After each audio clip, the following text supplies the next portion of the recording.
What it do? This your boy Tez coming back to you with another banger. A.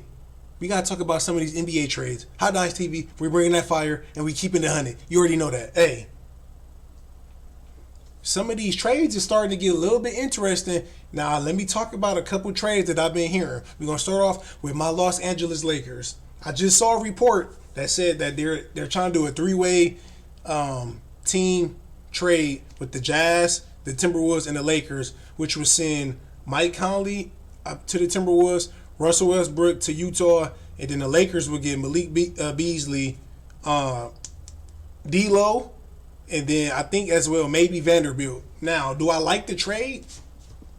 Yes, but I don't know. At first, now that they couldn't get Kyrie, I just think maybe the Lakers should just ride this out. They got Hachimura, that was a good pickup, because if you ride this out and just keep Westbrook, and then you wait till the offseason, it helps them out more because they have more cap space versus if you get rid of Russ now and how much, that is a lot. That's a lot for Russ, though, the D'Lo, the Malik Beasley, and Vanderbilt. So, I don't know. And then I know the Lakers probably give up Russ in the first-round pick and maybe, somebody else. I don't know, but it'll be interesting. I'm kind of torn in between, though. I don't really know how I feel about it. I'm kind of open to it because it sound fire, but the way Westbrook been playing amazing. He been playing good, bro. So it's like, I don't know if the Lakers should do that. Honestly, I'm really torn on if they should do that or not. I'm not really feeling it. And then, like I said, how much more does D'Lo, and Malik Beasley take you over the hump? I'm not for sure about Vanderbilt.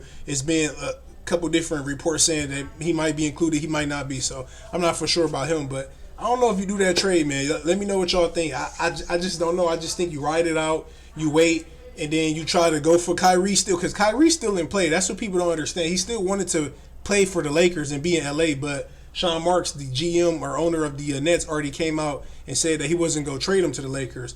But Kyrie's still a free agent after this year ends. If he decides not to stay in Dallas, he still can end up in LA. You still can add some other pieces. So I'm not for sure if you trade Russia. I don't know. I keep hearing about KD too. I keep hearing KD to the potentially Boston. I don't think Boston would do the Jaylen Brown thing. It's the thing that I'm hearing from Boston is Jaylen Brown for KD. Now, if they get KD, let's make this perfectly clear. I would be pissed.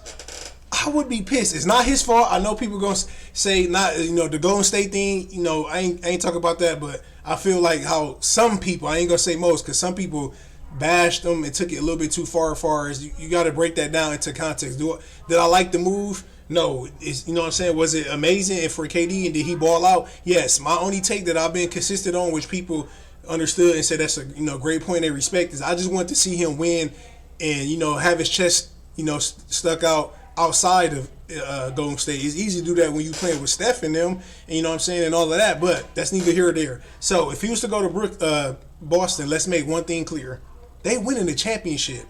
They are, to me. Look how Boston already looking playing this year. When you look at the East, it's really the Bucks, Boston, and then you can throw Philly in there now. So you take Jaylen Brown out for KD, and all health aside, everything, everybody lines up and they're healthy. Bro, they winning the championship, bro. They just are. That's just facts. Now, would you do that for, let's say, another 2, possibly 3 years, but let's say the next 2 years they do like what Toronto did. These GMs, and that's what Boston known for. Like LA, they go out, they make deals that, they're not afraid to make those big deals and move people, and it's a business. That's the reason why those 2 franchises got the most championships in the NBA. This is just what they do. So they still have a young team anyways. You still got Jason Tatum. You still got Robert Williams. You still got, a couple pieces where they're loaded. So do you trade up, Jaylen Brown the next 10, 15 years for the next 2 to 3, 4 for KD? I don't know if you do that, but like I said, all I know is if he was to come, that'd be an automatic championship. So that'd be interesting. At first you heard KD to the Heat. I don't see that happening. The Suns were all in on KD. They had a good trade, situation for him too. But the Nets keep coming out saying that they're not going to trade him. So if that's what people don't understand too about the when it comes to the trades. The Lakers did make an offer for Westbrook. I mean, not for Westbrook, for Kyrie. But like I said, the owner said, you know what I'm saying, he wasn't going to trade him to the Lakers. So it's only so much you can do. It's a business. I can, throw a potential trade out there, but if you don't take the bait, or if you don't, you know what I'm saying, not trying to do what I'm offering, it's only so much that I can do. If you're not taking what I'm offering, it's only so much I can do. So the Nets keep saying they're still trying to build around KD, so it's going to be interesting. I think that they could possibly flip Spencer Dinwiddie and Ben Simmons, and I think that was the last one I heard. I saw that they were trying to get, who are they trying to get? I know it was Spencer Dinwiddie involved. It was Siakam. They said the Nets reached out to the Raptors and they tried to give them the potential trade of Spencer Dinwiddie and possibly Ben Simmons for Siakam. Now, I think that actually that's just what I said. I think that would be the two pieces that they use, but they did say that they reached out to the Raptors to see if Siakam was on the market, and I think those would be the pieces that they would potentially use. Would be like a Spencer Dinwiddie and Ben Simmons. So we'll see, because the Raptors are an interesting thing in this, all of this trade deadline, because it's been reports that they feel like they got a lot of the same players that do the same stuff. So that's why you kind of see them struggling. They got talent. They got OG. They got Scott Barnes. They got Fred. They got Siakam. So it's like, I don't know what's the problem. But if, let's say, like Gary Trent, they got Gary Trent. If he get on the market and Fred get on the market, or OG, look out for them. I don't think they move from Siakam, but it'll be interesting to see what they do with those pieces. Who else I've been hearing? And then, I got to talk about my other team, the Milwaukee Bucks. Now, it's been talks for a long time about this Jay Crowder thing. Now, I'm going to tell you how I feel about it. For the most part, I'm like the general consensus of people.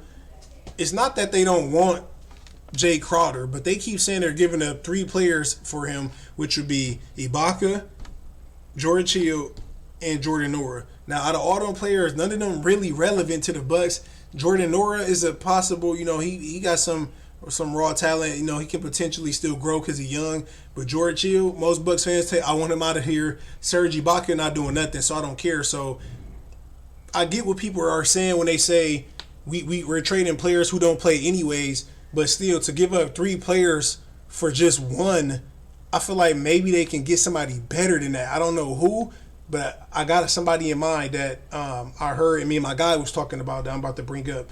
But the Jay Crowder thing, it kind of be like what PJ Tucker was for the Bucks. Now, who else was? It was the other team that was a contender that was trying to potentially get Jay Crowder too. I can't remember, but I know the Bucks been on him heavy. He hasn't even played all season either. So we don't know still. He been holding out from Phoenix literally all year. He hasn't played. It'd be interesting if the Bucks can get him, He played in Marquette. So, like I said, I think it'd be good. But for 3 players, even though that they don't play, and I don't know, it just make it interesting. So I think that they potentially should do it, but you should see who else you can get. I wouldn't be as mad as some people, doing a 3 for 1. But like I said, I'm kind of in between. Like I said, I get both parts, and I'm kind of stuck in the middle of how I feel about that. But the other player I've been hearing about is Eric Gordon. Now, I think Eric Gordon would be a good pickup because he's with the Rockets. They kind of like, rebuilding.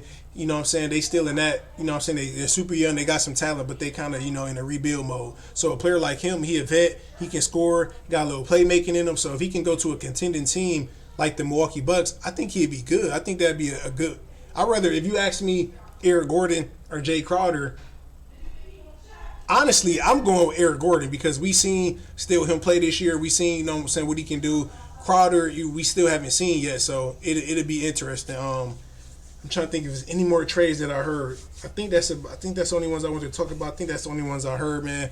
The NBA trade deadline time is always so fascinating. I think we only got one more day into the deadline, so we're gonna see if any more blockbuster moves or any, small moves for contending teams, if they happen over the next day or two. And if they do, I'm gonna come back with a fire update, man. I appreciate y'all. This your boy Tez, Hot Dines TV. We're bringing that fire. Keep it 100. I see y'all on the next video.